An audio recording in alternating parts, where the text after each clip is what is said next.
ثابتة الآن لدى طنان، نلعبها بهذا الشكل المباشر. يا الله،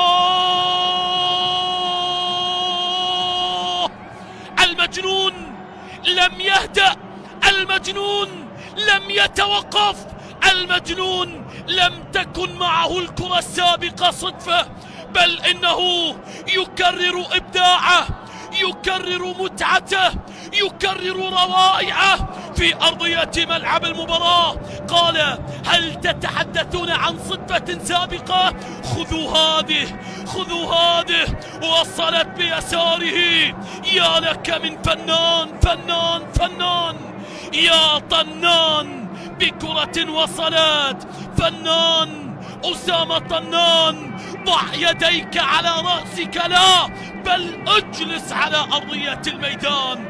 ماذا فعل طنان؟ كيف سجل طنان؟ نعم، يؤكد لنا ما يفعله في عالم كرة القدم.